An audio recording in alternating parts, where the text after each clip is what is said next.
주님께서 여러분과 함께 또한 사제의 영과 함께 마르코가 전한 거룩한 복음입니다.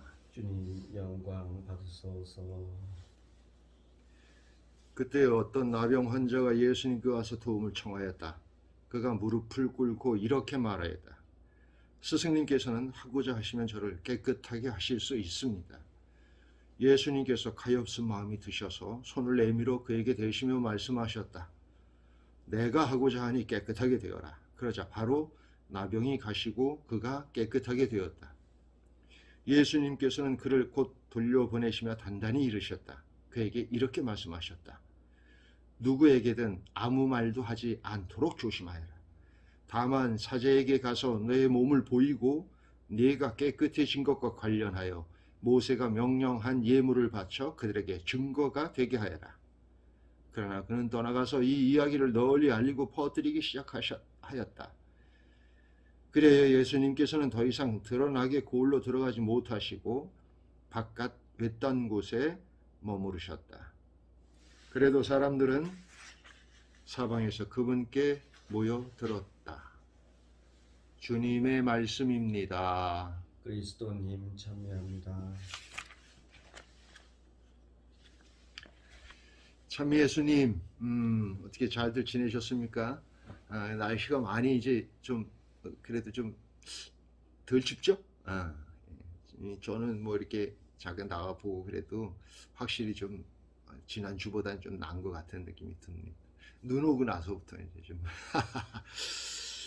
오늘은 이제 우리가 이제 연중을 이렇게 시작하면서 이제 예수님이 하신 어떤 말씀들이나 또 예수님이 일으키신 어떤 표징들 같은 것들을 이제 듣게 되는데, 특별히 이제 그 이번 주에는 이렇게 표징들을 우리가 쭉 이렇게 뭐 뭉뚱그려서 얘기하기도 하고, 이제 오늘은 구체적으로 이제 나병에 걸린 사람의 치유에 관한 그런 어떤 표징에 대해서 이제 우리한테 이야기하고 있습니다. 사실은 나병이라고 하면 뭐 모르는 젊은이들이 훨씬 많을 겁니다. 저도 어렸을 때 이렇게 그냥 멀찌감치서 이렇게 본 게 다이고 가까이서는 사실 저도 본 적은 없습니다. 그런데 이 나병은 아마 동서고금을 막론하고 천형, 하늘이 내려준 형벌로 생각했던 것 같아요. 왜냐면 살아도 죽은 것과 같았기 때문입니다. 그런데 이 나병 환자가 예수님께 이제 이렇게 구원하기를 청하는 거죠. 그러니까 저는 이게 우리가 좀 한 번쯤 이렇게 짚고 넘어가야 할 이게 대목인데, 이 나병 환자가 그 치유되는 것은 마치 병이 낫는 것 이상의 의미를 갖는 거예요. 그러니까 공동체에 다시 들어갈 수 있게 되는 것이죠. 다시 말해서 이제 거의 죽은 것처럼 살았는데 이제 진짜 사는 삶이 되는 겁니다. 이거를 다른 말로 하면 그게 구원인 거거든요. 그런데 이제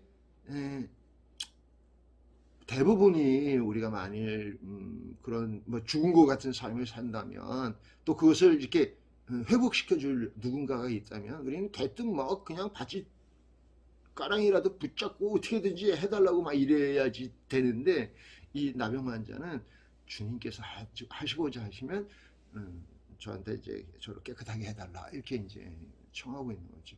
그러니까 주권이 주님께 있는 거예요. 그런데 대부분 우리는 어떠냐면 주권이 나한테 있어. 그러니까 나한테 해줘야 돼. 예를 들어서 내가 묵주기도 100일 동안 드렸으면 내가 원하는 걸 해줘야 돼.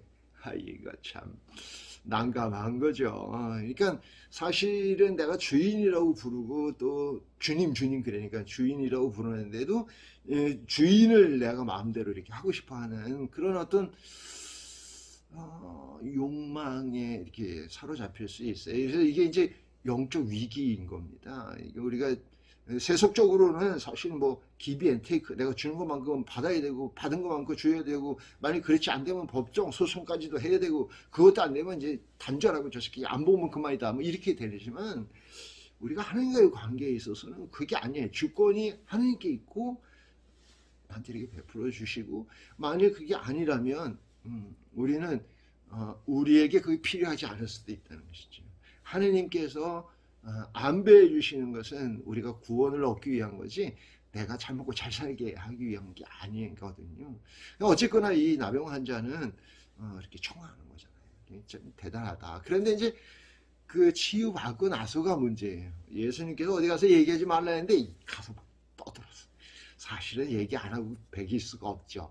만약 내가 그랬다고 쳐봐요. 이거 입이 근질거려갖고 어디 가서 말 안 하고 이렇게 있겠습니까? 안 그래, 사무장? 그죠? 이게 내가, 나병이 여기 막 고루 막 이렇게 했는데, 그분이 그냥 한마디만 딱 했는데, 내가, 봤지? 이거 막 그럴 거 아니야. 네. 그런데, 실제로 예수님께서 이게 이제 어디 가서 이제 말하지 말라고 하는 거는 우리의 그런 어떤 본능을 몰라서가 아니라 사실 하느님의 구원은 우리가 개별적으로 해야 돼. 누가 알려줄 수 있는 게 아니에요. 제가 이제 가끔 너무 어렵다고 느껴지는 것 중에 하나는 다른 사람들에게 믿음을 설명하는 거나 은총을 설명하는 것, 이런 것들은 진짜 어려워요. 왜냐면 믿음은 내가 믿는 거거든. 은총도 내가 느끼는 거거든. 그걸 내가 설명해 준다고 그 사람이 믿거나 또 그 은총을 깨달을 수는 없거든요.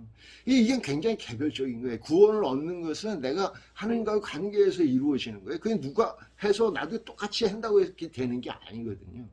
그러니까 굉장히 이게 이 한구령이라고 하는 것은 어디 가서 이게 말하지 말라는 것 그 자체의 의미보다는 이 구원은 굉장히 이렇게 하느님과의 이렇게 개별적인 그런 관계들을 통해서 이루어질 수 있는 거라는 것을 이렇게 보여주고 있는 게 아닌가 그런 생각이 돼요. 물론 우리 가톨릭 교회는 공동체적 구원을 바라고 있어요. 내가 구원받아야 너도 구원받을 수 있고. 그런데 정작 우리가 개별적으로 하나님을 만날 수 있는 것이 같이 다 이렇게 하나님을 만날 수 있는 것이 아니거든요.